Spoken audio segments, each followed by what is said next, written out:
Most people believe they live in a free market.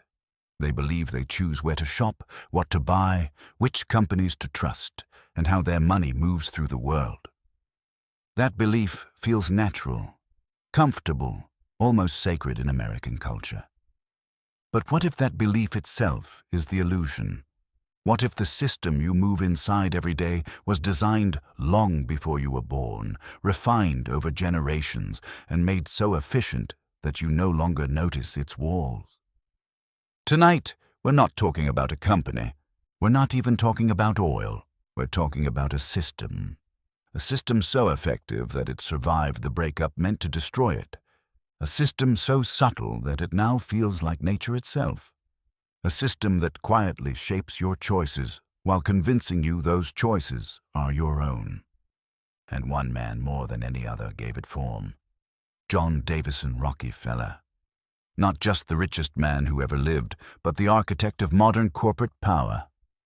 If you understand what he built, you begin to understand why the economy feels rigged, why competition disappears, why the same names dominate every industry, and why escaping this structure feels almost impossible. And once you see it, you can't unsee it. Rockefeller did not invent greed. He did not invent capitalism. He didn't even invent monopolies. What he invented was something far more durable. He invented a method, and that method still governs your life. In the middle of the 19th century, America was chaotic, violent, wildly inefficient. Industries rose overnight and collapsed just as fast. Prices swung wildly. Fortunes evaporated. There was no stability, no coordination, no long-term planning. Most people see this era romantically.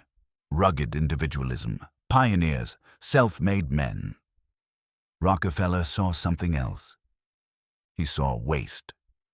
Born in 1839 in Richford, New York, Rockefeller grew up in contradiction. His father, William Avery Rockefeller, was a traveling salesman who frequently abandoned the family and made money selling fraudulent medical cures. His mother, Eliza Davison Rockefeller, was deeply religious, disciplined, and obsessed with moral order. From this tension emerged Rockefeller's defining trait, a belief that ruthless efficiency could be morally righteous. He believed chaos was sinful. Waste was sinful. Competition, in his mind, was not noble. It was destructive. Later in life, Rockefeller would say something that shocked even his contemporaries. Competition is a sin. He meant it literally. To Rockefeller, competition duplicated effort, destroyed capital, and created instability. Consolidation, by contrast, brought order, efficiency, and predictability. And predictability in business is power. When oil was discovered in Titusville, Pennsylvania in 1859, America exploded into frenzy. Thousands rushed in to drill. Prices soared, then collapsed. Overproduction flooded the market. Then shortages sent prices spiking again. Most men chased oil in the ground. Rockefeller didn't. At just 20 years old, working as a bookkeeper in Cleveland, Ohio, he saw that drilling was gambling. Refining was control. Oil in the ground was worthless unless it could be refined into kerosene, the primary source of lighting in American homes. Refining was not glamorous, but it was essential. In 1863, Rockefeller invested in his first refinery. 2 years later, it was the largest in Cleveland. But Cleveland had dozens of refineries. Competition was fierce. Margins were razor-thin. Most operators lived on the edge of bankruptcy. This is where Rockefeller diverged from every other businessman of his time. He didn't try to win the market. He tried to own it. The first pillar of Rockefeller's system was vertical integration. Instead of focusing only on refining, Rockefeller systematically absorbed every step of the supply chain. He didn't buy barrels. He bought barrel factories. He didn't rent transportation. He built tank cars. He didn't rely on middlemen. He created distribution networks. Every cost center became an internal function. This gave him something more powerful than profit: leverage. By the late 1860s, Rockefeller could refine oil more cheaply than anyone else in the country. While competitors paid market rates for transportation, Standard Oil negotiated secret rebates with railroads. These rebates were not small. Railroads would charge Rockefeller's competitors more and quietly refund Rockefeller part of his own shipping costs.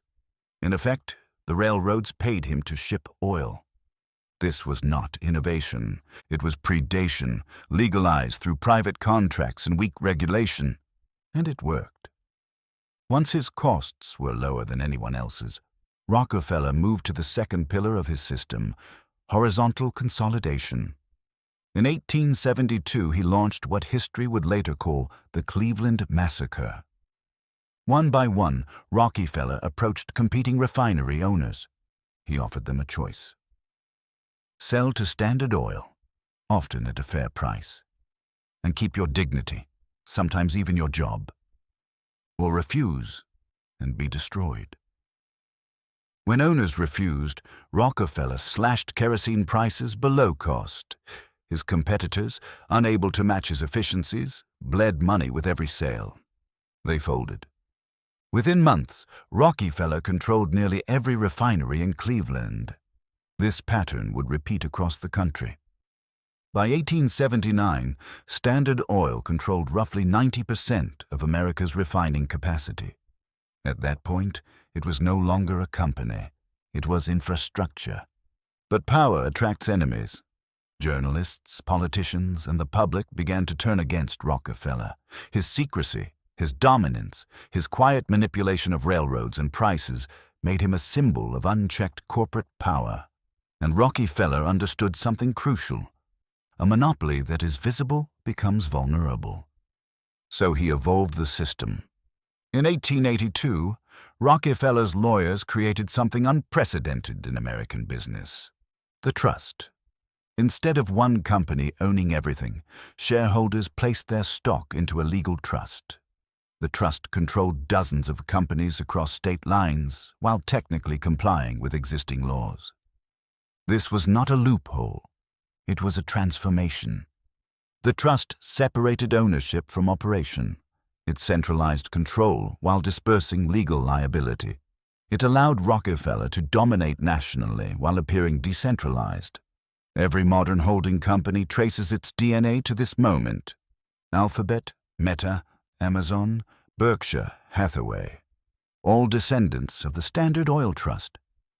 By the early 20th century, Rockefeller had achieved something no one before him had managed: total dominance shielded by structure. Public pressure eventually forced the government's hand. In 1890, the Sherman Antitrust Act became law. In 1906, journalist Ida Tarbell exposed Rockefeller's methods in devastating detail. In 1911, the U.S. Supreme Court ordered Standard Oil broken into 34 separate companies. This was supposed to end the system. Instead, it perfected it, because Rockefeller still owned shares in all of them. When Standard Oil was dismantled, the combined value of the pieces exceeded the original whole: Exxon, Mobil, Chevron, Amoco. The monopoly didn't die. It multiplied, and the method survived intact.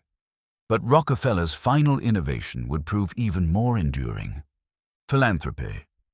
In 1913, he created the Rockefeller Foundation, endowing it with what would today be tens of billions of dollars.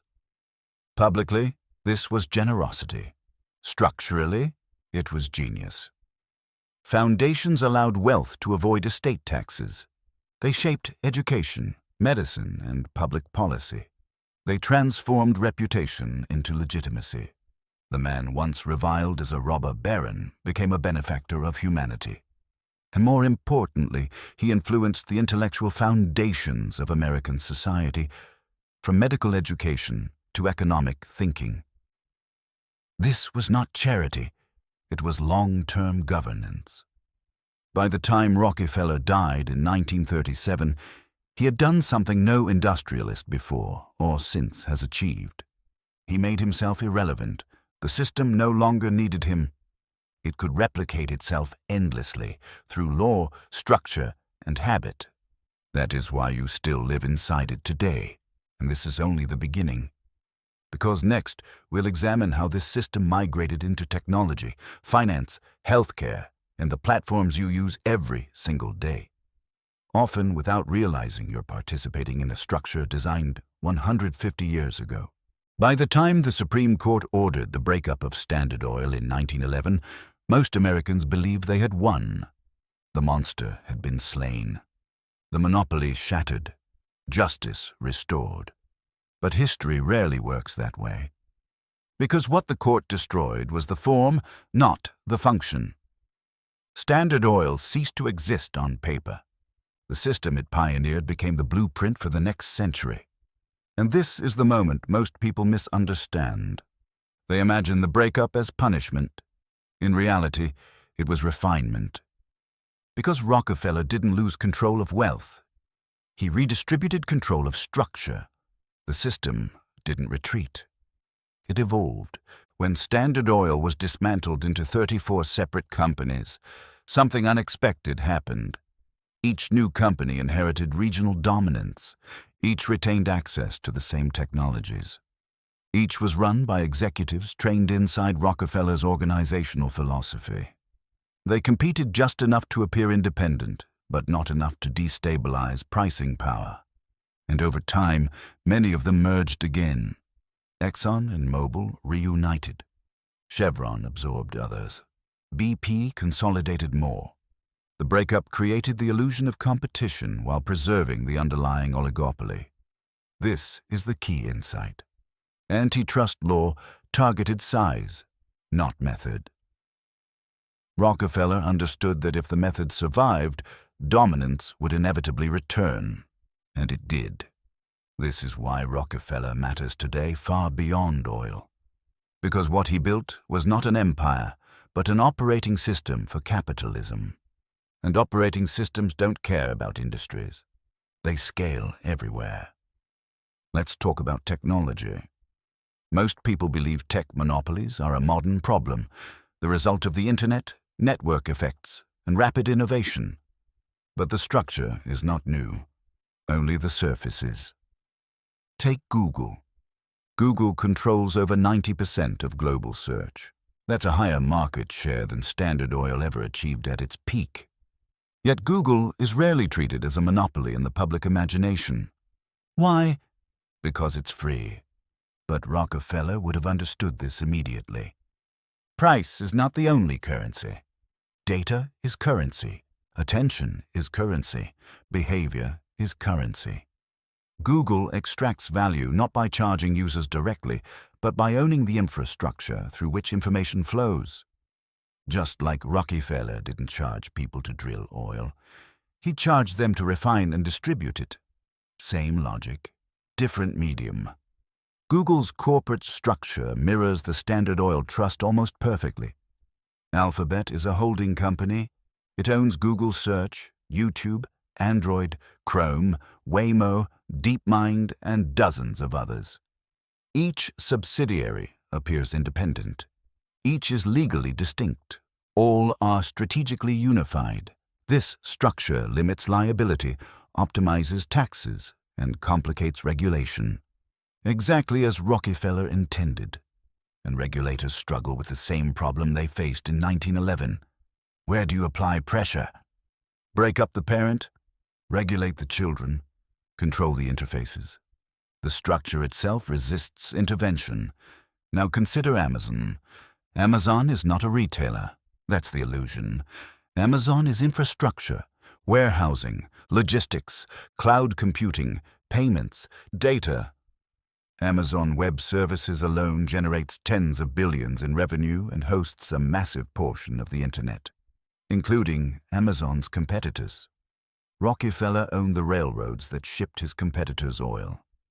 Amazon owns the servers that host its competitors' businesses.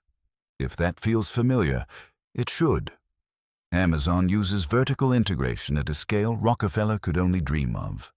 From manufacturing private label goods to controlling delivery networks, to analyzing third-party seller data. And when a product performs well on Amazon's marketplace, Amazon often launches its own version, undercuts the price, and promotes it algorithmically. This is not innovation. It is structural dominance, a digital version of Rockefeller's price war. Now let's talk about healthcare. This is where Rockefeller's influence becomes almost invisible and therefore more powerful. In the early 20th century, American medicine was fragmented. Doctors were trained through apprenticeships. Medical schools varied wildly in quality. Treatment approaches ranged from herbalism to surgery to experimental methods. Rockefeller believed this chaos needed order. Through the Rockefeller Foundation, he funded medical schools, research institutions, and public health initiatives. The foundation heavily supported the Flexner Report of 1910, which restructured American medical education. The result was a standardized, science-based, pharmaceutical-oriented model. This dramatically improved quality and reduced quackery, but it also narrowed the definition of legitimate medicine. Treatments outside the pharmaceutical model were marginalized. Alternative approaches were excluded from licensing and insurance systems. This wasn't malicious. It was structural. The system rewarded what could be standardized, patented, regulated, and scaled. Just like Rockefeller preferred refining to drilling. Predictable, controllable, repeatable. Pharmaceutical companies thrived inside this structure. Patents protected profits. Regulations raised barriers to entry. Clinical trials required capital only large firms possessed. This created an industry dominated by a handful of giants: Pfizer, Johnson & Johnson, Merck. These companies operate within a regulatory environment shaped by the same logic Rockefeller pioneered: cooperation between industry and regulators in the name of stability. The FDA is funded in part by user fees from pharmaceutical companies. This is not corruption, it's alignment. Rockefeller understood that the most effective regulation is the kind incumbents can survive and newcomers cannot. Now look at finance. Banks today are not banks, they are holding companies. J.P. Morgan Chase, Bank of America, Citigroup. Each owns layers of subsidiaries. Retail banking, investment banking, asset management, derivatives, insurance. This structure makes systemic risk hard to isolate. When one arm fails, another absorbs it. When regulators intervene, responsibility diffuses. This is not an accident. Rockefeller solved this problem in 1882. Modern finance simply copied it. So where does this leave the average person? Inside a system that feels competitive but behaves consolidated. You don't choose between oil companies. You choose between descendants of the same structure. You don't choose between platforms. You choose between ecosystems. You don't choose between healthcare models. You choose within a regulatory framework defined decades ago. Choice exists, but it exists inside boundaries. Boundaries designed for efficiency, not freedom. This is the paradox of the Rockefeller system. It delivers real benefits. Prices drop. Distribution improves. Innovation accelerates. Standard Oil reduced the cost of kerosene by more than 80%. Amazon reduced delivery times from weeks to days. Google reduced information access from hours to seconds. These are real gains. But the cost is concentration.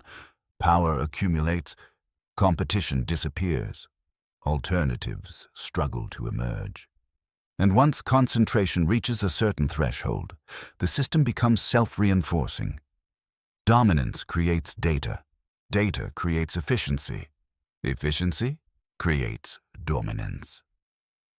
Rockefeller understood this feedback loop intuitively. Now here's the uncomfortable truth. Most people are not harmed enough by the system to revolt against it. They benefit just enough to tolerate it. Cheaper products, Convenience. Stability. The extraction is subtle. It happens over decades, through suppressed wages, through limited competition, through wealth accumulation that flows upward faster than it returns. You don't feel robbed. You feel dependent.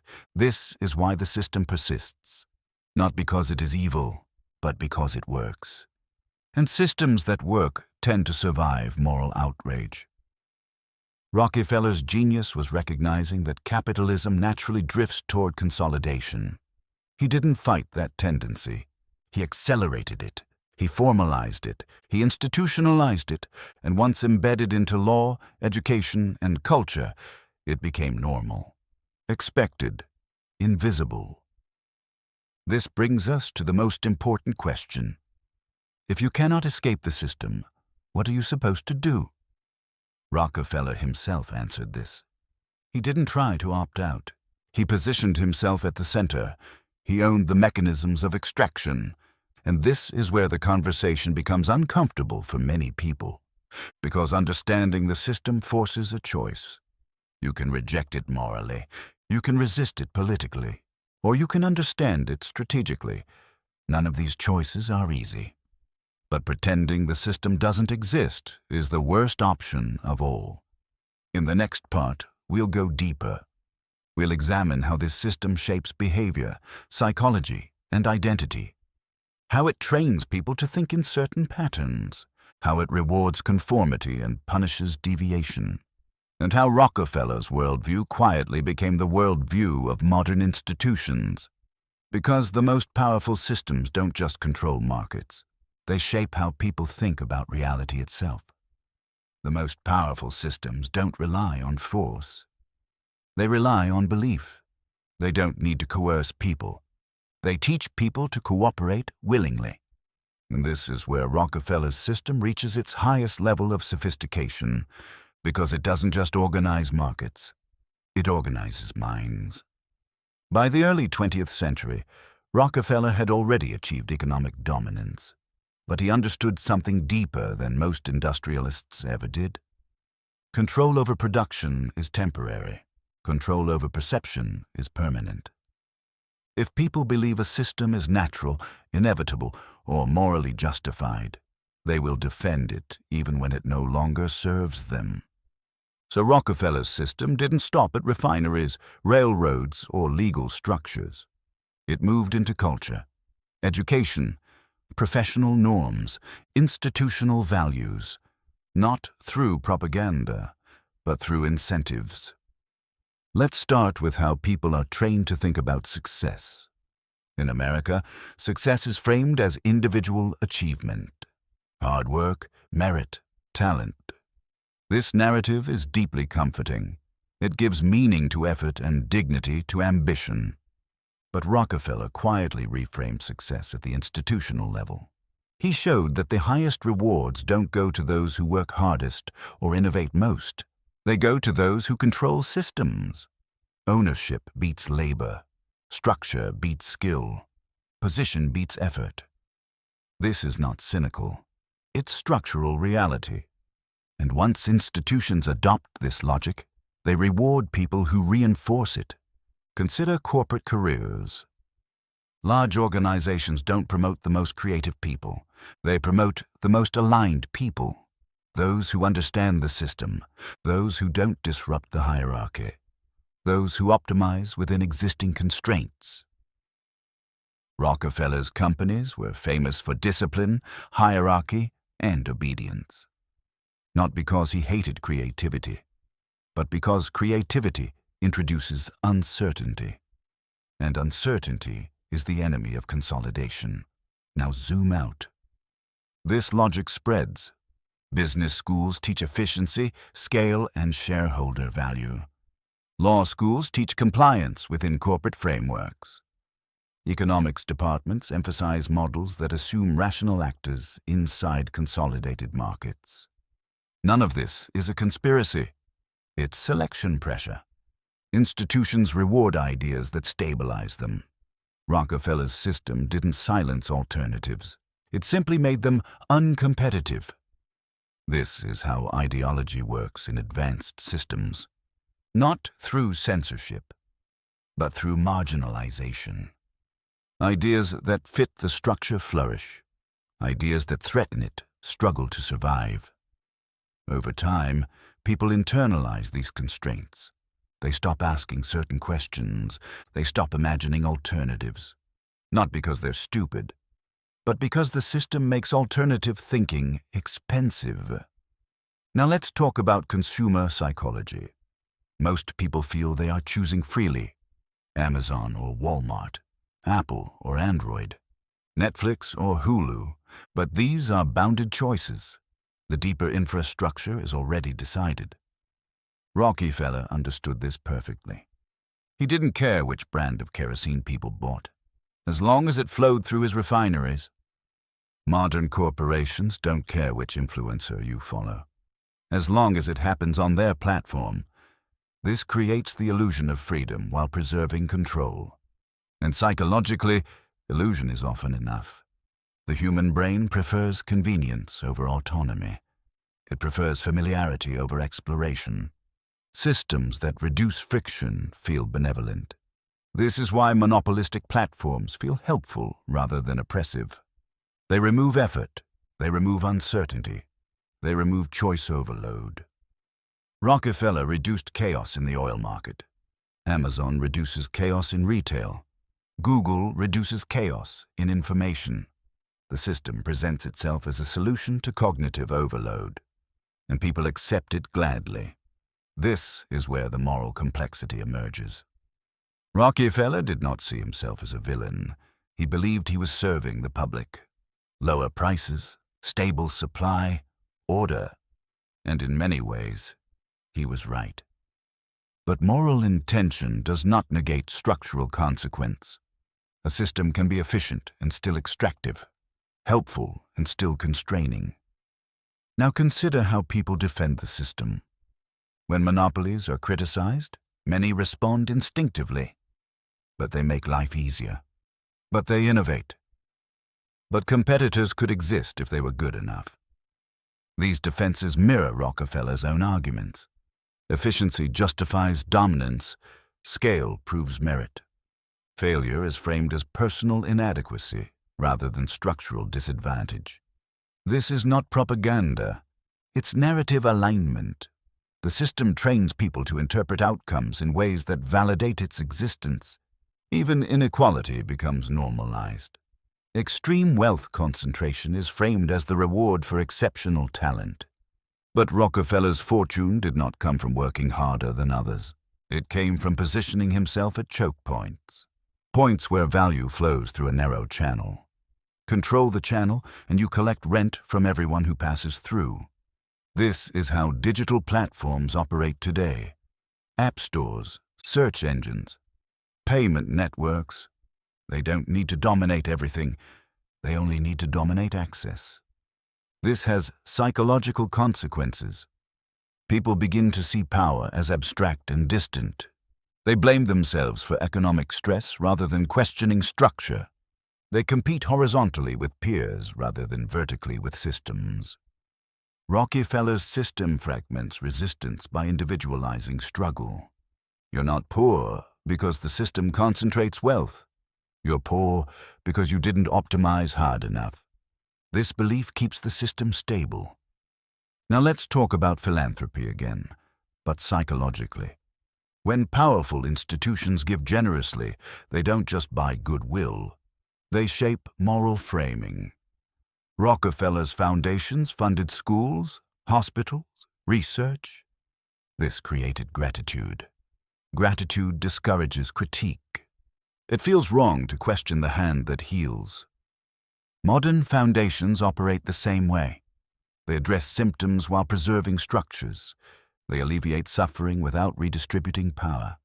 This is not malicious. It's systemic. Philanthropy stabilizes inequality by softening its harshest edges.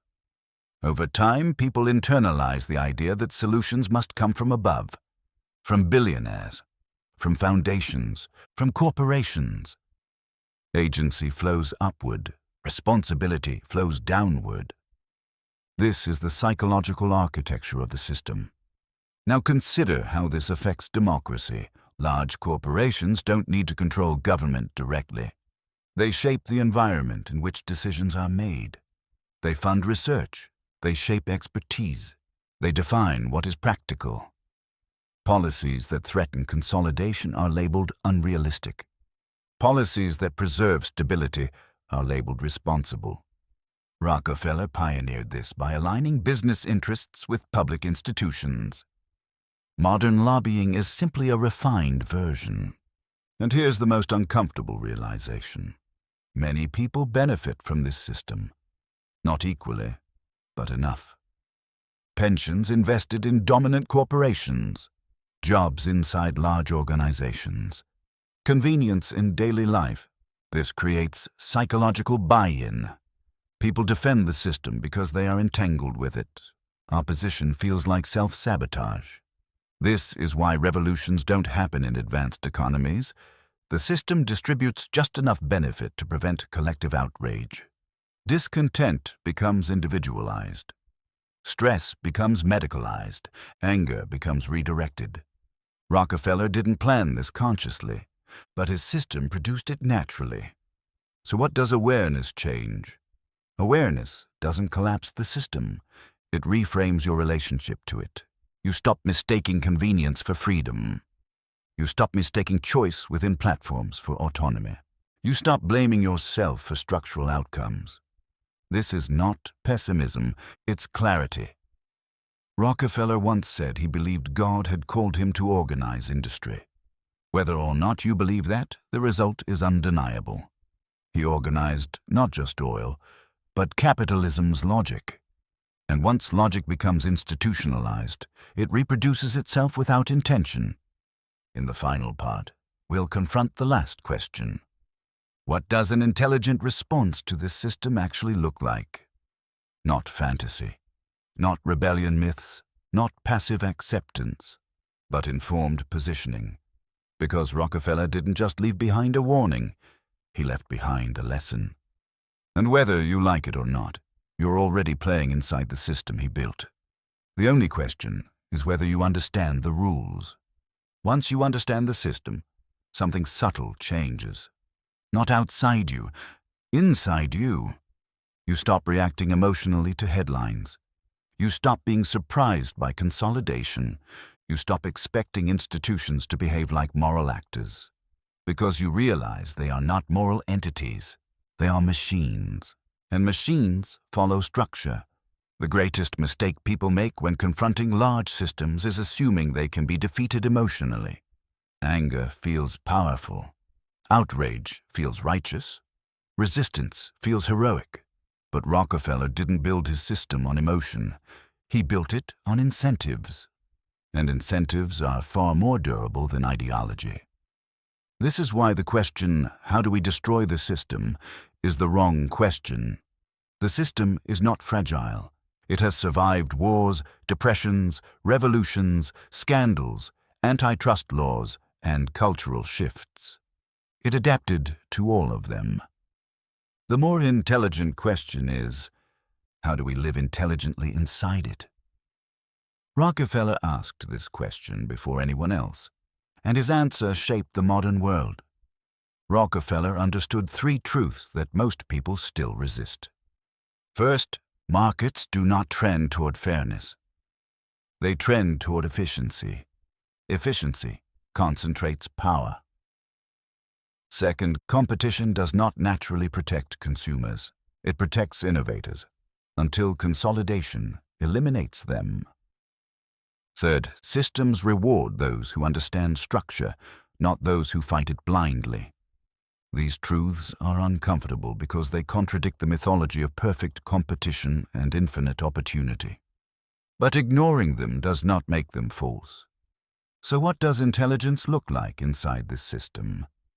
It begins with realism. Realism is not cynicism. It is the refusal to confuse ideals with incentives. You can value fairness while recognizing consolidation.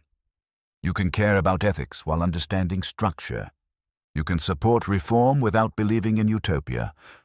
Rockefeller was not a nihilist. He was a realist, and realism gave him leverage. The first level of intelligent response is perception. You begin to see where value flows. You notice choke points, platforms, gatekeepers, infrastructure.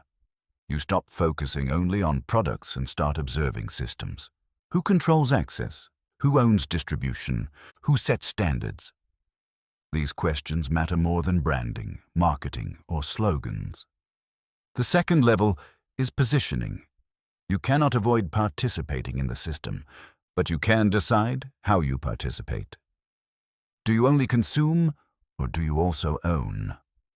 Rockefeller consumed kerosene like everyone else, but he owned the refinery. Modern individuals have tools Rockefeller never imagined. Public markets, index funds, ownership structures. If wealth concentrates structurally, then understanding concentration is not endorsement. It is preparation. This is not moral surrender. It is strategic awareness. The third level is psychological autonomy. You stop internalizing systemic outcomes as personal failures. You recognize that many struggles are structural, not individual. This does not remove responsibility. It removes shame. Rockefeller's system thrives when people blame themselves for constraints they did not design. Clarity restores dignity. The fourth level is selective resistance. Not all resistance is futile, but unfocused resistance is. Antitrust matters. Transparency matters. Decentralization. Experiments matter, but they must be structural, not symbolic. Breaking one company while preserving the method achieves nothing. Rockefeller taught us this unintentionally. The form can change. The method persists. Now comes the hardest truth. The system is not collapsing. It is stabilizing. Artificial intelligence, automation, data consolidation, and platform dominance are accelerating concentration, not reversing it. The next century will look less like fragmented competition and more like managed ecosystems. Fewer players, more integration, deeper dependency. This is not dystopia. It is trajectory. And this is why Rockefeller remains relevant. Not because he was uniquely evil, but because he was structurally correct. He saw where capitalism was going and arrived there early. He understood that the end state of efficiency is control, and he built accordingly. Once you accept this, you stop waiting for saviors. You stop expecting corporations to act like communities.